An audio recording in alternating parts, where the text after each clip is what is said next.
Good morning, everybody. Welcome back to the Cannabis Community Insider. We are here today with our co-host Penelope Hamilton and a very special guest. His name is Frank Falvo. He is a registered pharmacist out of New York who currently works over at Vireo Health.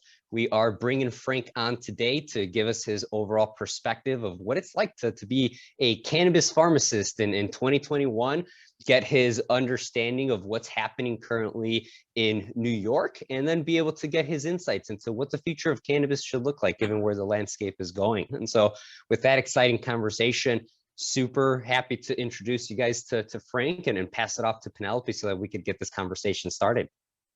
Wow, we really appreciate having you, Frank. And a lot of people have amazing questions right now going on with New York and the state of the future of cannabis. And, you know, I think we spoke a little bit. You supported that MRTA bill? Yeah.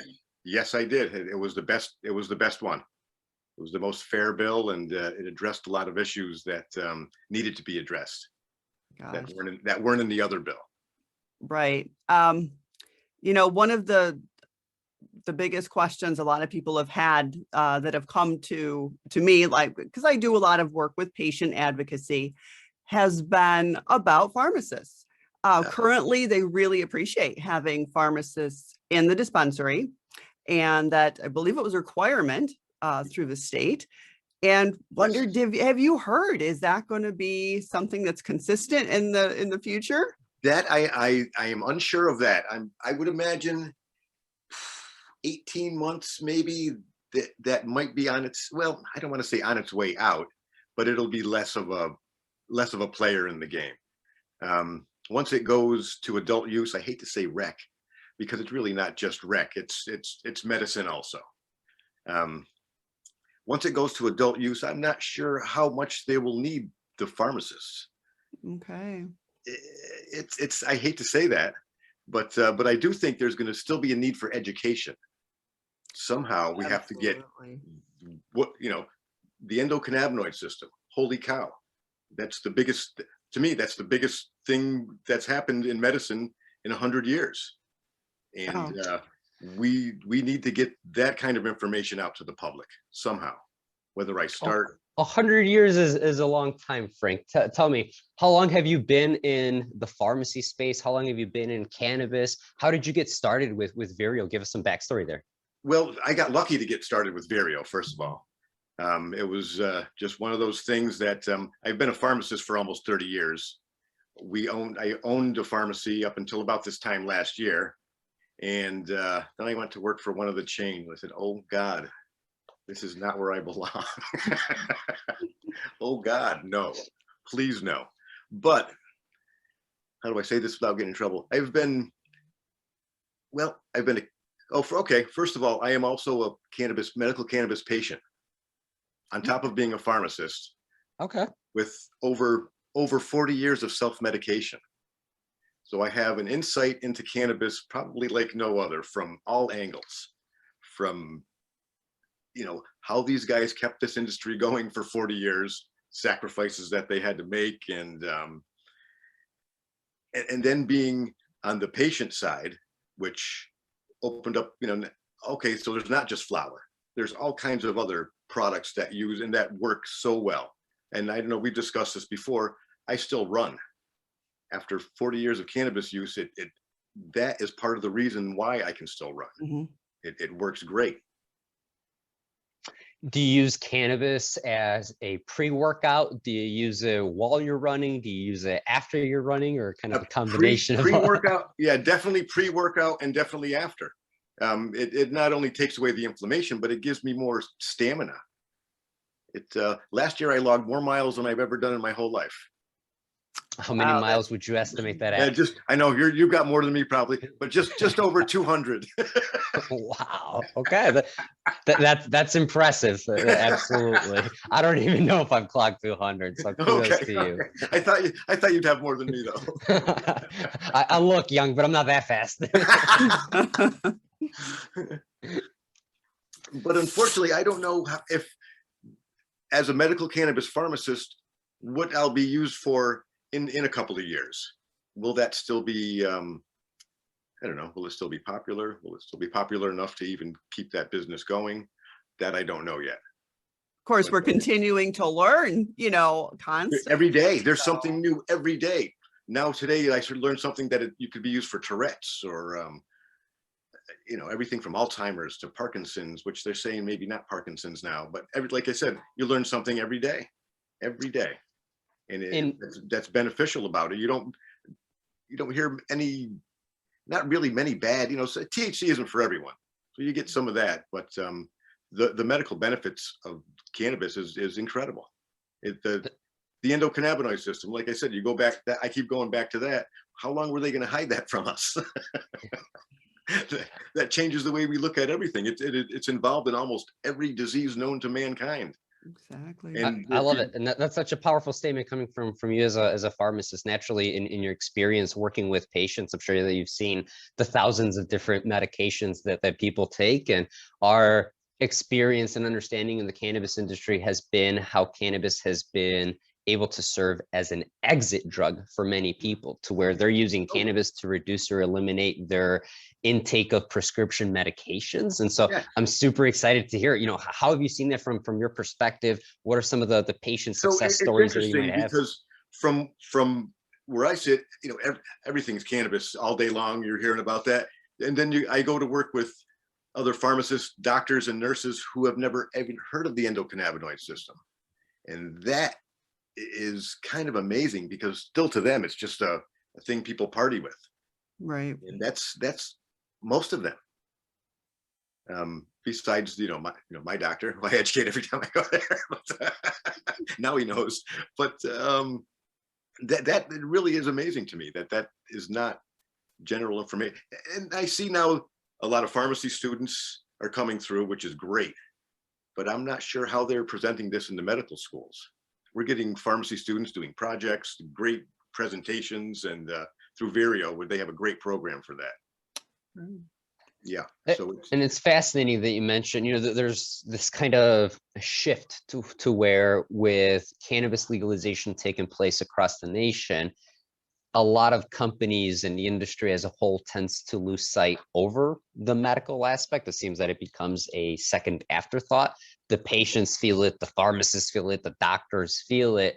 And it's unfortunate, because there's a lot more there on the medical side than people have even begun to understand, right? Naturally, the economics are in adult use, but as we've come to learn, it doesn't matter how you use cannabis. It doesn't take away the medicinal benefits. Exactly. And while one might call it adult use or recreational, it still provides pain relief. It still provides relief from anxiety, and it carries a wealth of other benefits, right? And so how do you as a pharmacist work to have people understand that there really is no difference between medical or rec? No, Cannabis there is not. is cannabis. If you're using, even if you're using it recreational, you're getting medical benefits from it. So like benzodiazepines, for example, Xanax or whatnot, it's provided the same, anxiety, seizures, just like cannabis. So why don't they call that rec also? It's just it's unfair to cannabis.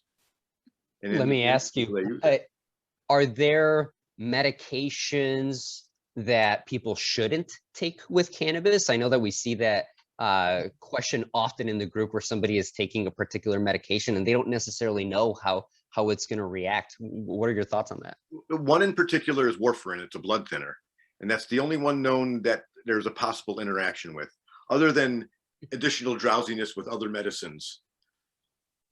There's really, again, back to the endocannabinoid system. The receptors are everywhere, but where it's dangerous. That's got to be a sign too. And that's why it's so safe. And that's why there's no, there's no fatal dose. There's no drug interactions besides possibly warfarin. But then if you look at it, where all these medicines work mirror the endocannabinoid system anyway. Gabapentin, for example, a lot of people use cannabis to get off of gabapentin. It's originally came out for seizures, but they use it for anything for pain management to anxiety. And like I said, looking closely, they all work in the same areas, close to the same reason. They might even have them confused. with the endocannabinoid system, I'm thinking. But there's a lot to, that's just a theory anyway. That's super interesting. We're always learning so much. Yesterday, we were on a panel discussion with Mara Gordon, and she talked about the P450 enzymes in the pharmaceutical industry, and how most medications end up going through that route to be able to administer the medicine in the body. And so it was fascinating to see her talk about cannabis in such a scientific way that most people have not yet got into. And I think that that is an element that we see is missing, and we don't want that to disappear. Well, and that's what people don't realize. Your body produces its own endocannabinoids. And then you can go back to those, the antidepressants that, increase the serotonin levels in your body. Well, you might need to increase your cannabinoids also. You can do that with cannabis. You can do that with certain foods also. There's a whole diet that is out there that is good for your endocannabinoid system. So a lot of these things, like vitamin E, or for example, that the doctors used to tell you to take for other things, they, again, not realizing that it's helping the endocannabinoid system, and that's why it's doing its thing. Yeah, I think people don't realize that the endogenous cannabinoids, whether you ever touch cannabis or not, you have an endocannabinoid system that's working, and your body consults to serotonin. You have, everybody already knows about that. It was in, that's why so many medications can get replaced, like you said. Yeah, with something safer. Unfortunately, the stigma is still there. Absolutely. There's a big hill to climb with that, especially within the medical professionals. And so it's wonderful to hear the way you speak, but it sounds like a lot of your personal experiences are what brought you to this, and you must have learned a lot of this on your own. Oh yes, for you, not only what it does for your body, how to do it right so it doesn't, I guess, so you don't get lazy, or it's possible. So you've got to be careful how you use it. You can't overuse it. I think it helped my memory. But the personal experience, well, besides all the other things that, how you had to get it back then, where you had to go, places that, or the people that you had to get it from. Oh, the places you will go. Oh boy, yeah, yep. And then again, I don't want to say I didn't have fun with it either, So it's both, and that again could be, reducing anxiety, but it's almost, the endocannabinoid system is almost scientific proof of a spiritual connection. Oh. It's the way it behaves in synapses, and the way we process music while we're or relate to other people. That's big too, I think. I came into cannabis as someone who had no experience. I had no recreational use. And so as an older patient that came in, I came in with the scientific knowledge because I did all the research on my own and such. And I'm sure you see that maybe with the over 40 crowd, I'll call myself. Yeah. And I'm just wondering, so going in, I had all this information. I'm looking for terpenes. I'm looking for different cannabinoids. I'm looking for names, and the frustration in New York State. So I had to throw this in and ask you your thoughts on that. And where would you like to see the state go in the program? Well, first of all, I would love to buy based on the terpene profile. I would love to. I love terpenes. I think it's one of the most interesting parts of the plant that's in there. But I would love to buy, if you, in the future, if you're going to buy flower, I would love to see a terpene profile on there. Besides just THC and CBD, it's so much more than that. So has it been frustrating for you in New York? Yeah, it's, I don't know. Yes, it has. Yes, it has. And I know there are some, maybe it's Colorado, I'm not sure, but there are some places where you can buy, where the terpenes are listed on there. And that everything from flavor to different effects, and I don't know if you're familiar with the entourage effect, but there's it's infinite for different plants, different terpenes, different levels of THC, different CBDs, all that. They all produce a different effect. And again, You just I'd like to sparked an get this. amazing question that I had. It prompted the question: how do you purchase cannabis as a pharmacist? What do you look for?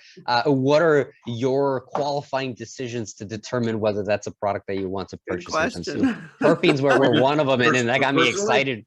Totally, absolutely. Yeah, for And then personally, the follow-up question is, how would you advise other patients to start thinking about the way that they should purchase the products? Is it simply by how it looks, how it smells, how it feels, or what would you recommend as a pharmacist? If I'm going to Walgreens and say, hey, I'm looking for cannabis, what should I do? Well, first of all, I would ask you, what are you trying to do? Is it for anxiety? Is it for pain? Is it for sleep? And then there's another hour conversation there, because there's so many strains out there now, and based on their terpene profile is their actions. Some will be more sleepy, some will be more energetic, some will be both.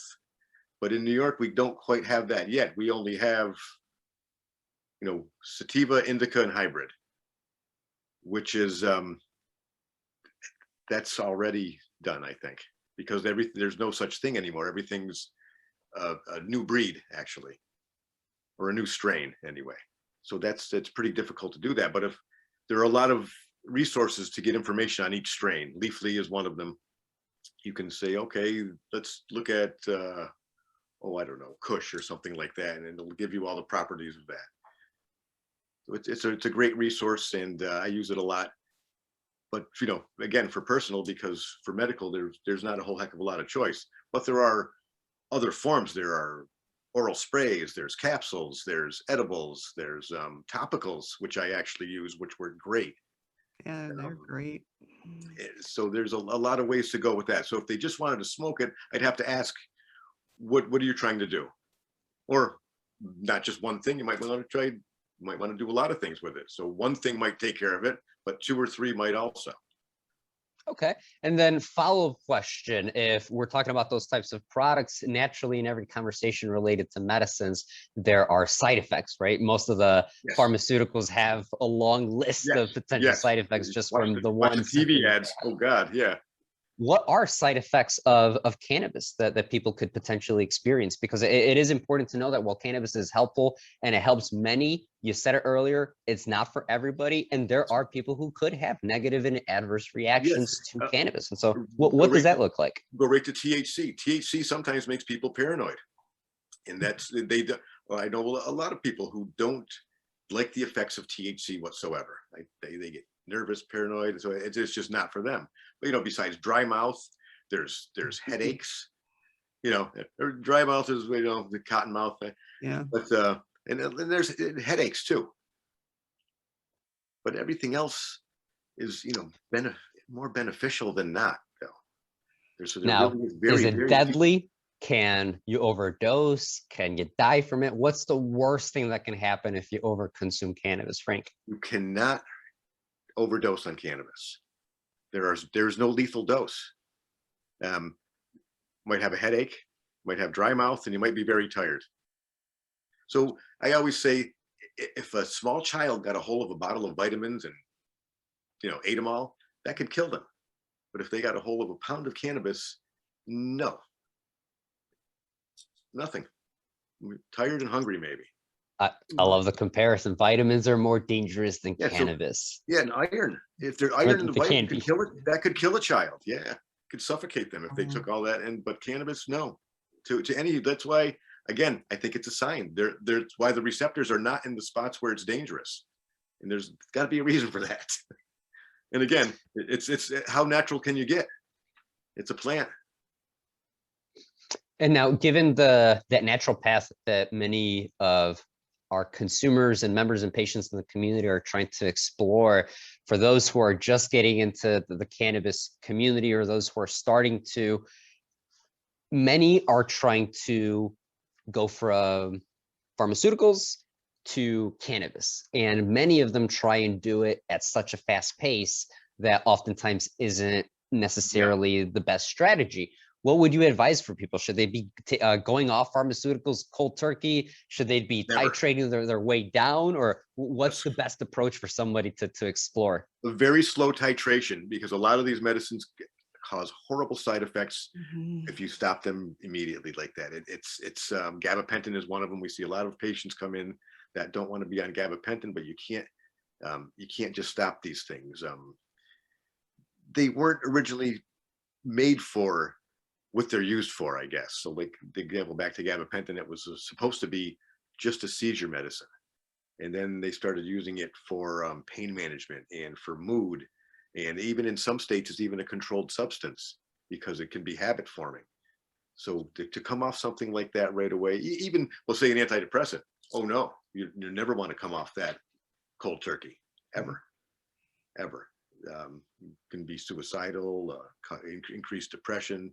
So anything that any pharmaceutical that would be a slow titration, always, always.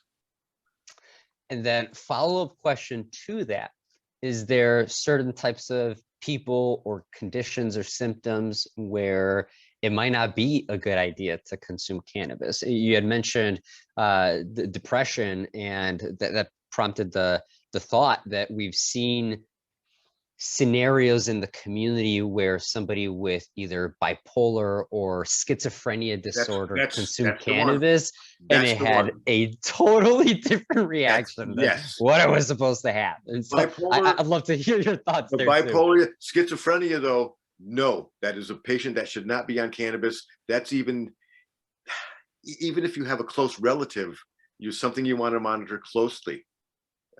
Paranoia, anxiety, for those people, it could increase the severity of the schizophrenia also, or in some cases bring it on, which I'm not sure if there's many studies on that, but it's something to be very careful with. That is the one. That's the one. Outside of schizophrenia, are you aware of any other potential conditions, or is that like the only red flag? Because on our end, that's the one where we saw a lot of red flags. That is definitely a red flag. Like I said, even a family member, that's a red flag. But and anxiety, THC can worsen anxiety for some people. So if you try it, and if it makes it worse, that's not for you. Definitely not. Stay on what you're on. Not, I know I don't have anything against pharmaceuticals. I just think they're overused. Yeah, I think the long-term use, too, a lot of them, like you said, probably weren't made, yeah, they're used off label, and then we're on them for so long. Yeah, duloxetine is one. They use it for, it's definitely not made for pain management, and I see people having a lot of trouble coming off a lot of those drugs. Yeah. I'm a survivor I got off of 16 years of benzodiazepines. Yeah. Which was a horrible couple of years worth of withdrawal. And I still have permanent damage. And I replaced the opioids too. Yeah. So. See, there you go. That's great. That's great. I love that. That's why I love to hear that. Wow. Yes.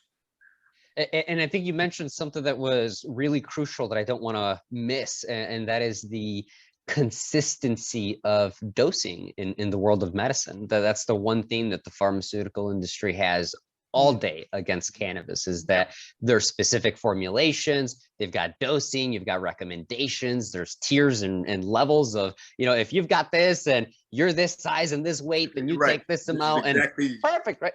With cannabis, that doesn't exist. It doesn't exist, and I don't think it's possible for that to exist. There's too many variations in strains. There's too many variations in people, and well, or we might even be a little bit closer if we had some research on it. Though we've got not much, so they could have made capsules or something very specific just for certain disease states, but it's possible, but that would not in the near future, not without any research. And so at the dispensaries, when patients are coming in to speak with you or other pharmacists, what does the conversation typically look like? Is it them asking, hey, I just want flour and give me that so that I can go? Or is there a conversation of how do I use this? I love that part of it. I love that. Awesome. So because of my experience with it, that's what a lot of them, again, there's a stigma still, and they don't know what to say. Oh my God, I'm talking to a pharmacist about smoking weed. And I say, well, I'm also a patient. I've also got a lot of experience with it. And they, And then they're much more open about what they're trying to do, or what, you know, or what they want to do with it. So then we can go from there. Is it just anxiety? Is it, you know, is it just pain? For in New York, there's not, it's hard to get a card right now. It's hard to get at the moment, but they just changed that. I'm not sure when it goes into effect though, but they just opened it up to doctors that say, oh, well, cannabis might help that. You could, anything. So anything that they see the need for cannabis, or they don't have to have a certain disease state for it anymore. But I'm not sure if anyone heard when that goes into effect. Yeah, it's one of our big victories for New York State. Is right. No more. And then that's going to open up medical for the next 18 months or so. But like I said, after that, when the recreational stores open, I don't know what happens to medical. If there be, I mean, it'll still be there. I hope they work on something where they keep medical, and for patients that maybe it'd be less expensive or something like that to keep the medical out there, because the education. Can we take you with us when we head to, I mean, virtually, yes. When we start fighting for some of these? Yes. Oh my God. I'm going to be calling on you. Because so to get this word out, how do we do that? I have a lot of ideas. I'm thinking of starting local, you know, just maybe, can I be a local resource for cannabis information to the healthcare professionals somehow? Excellent idea. So I, you know, there's a lot of people out there nationally, but you know, in this community, who would you ask? There's nobody to ask. So I would love to start something like that, even if I have to go on public access or something like that. Anything. We're going to need a Ask Frank segment. Yeah, or something. Yes, exactly. Ask the Pharmacist type of approach for cannabis related questions. I love it. But every day I could do something, learn something every day, something new every day. And it's an amazing, like the endocannabinoid system is really, it's an amazing thing. I can't believe they hid it from us for so long though. They had to have known about it before this. Indeed. And luckily you've had a 40-year journey discovering it as a consumer, a patient, a pharmacist, and now as a member of the cannabis industry. And you even mentioned that, you know, you operated your own pharmacy up until recently. What's one of the most interesting experiences that you've had in operating your own pharmacy prior to entering the cannabis space? Besides being in the movie? Tell me all about that. I know we chatted about it earlier off camera, but that's exactly why I wanted to bring it up, because I know that's a super cool story that I wanted to touch on. Yeah. So one day a guy comes in with a camera around his neck saying, we'd like to film a movie in here. So, oh, okay. Because, you know, well, I thought it was like a local independent guy. I'll help you out. Nice kid. I'll help you out. You know, you can come in, you can do your little thing here. And then the director came in to talk, you know, and said, okay, he's a nice guy. I Googled him and said, oh, you're a real director. I see. And so we got it all set up where they can use the store. And then they asked me to stand in the background to make it look real with my pharmacy coat on and all that. So, okay, I can do that. And then the next thing you know, I'm working with a stunt coordinator. I said, oh my God. Okay, so they can you do this? Can you do that? Can you do this? They're gonna throw Frank out through a window. Too bad they cut that part out. I had to fight with somebody. I was saying, I can't say it on here. I had swearing and all that stuff. Chasing somebody through my pharmacy and then out the door around the building. Really? Yes. But that's amazing. And for our audience, what is that movie so that people could go on Netflix or Hulu and be able to watch it do all of those things? That sounds fantastic. Called The Place Beyond the Pines. The Place Beyond the Pines. And that was directed by Derek Cianfrance. Very cool. What a great guy. He was a great guy.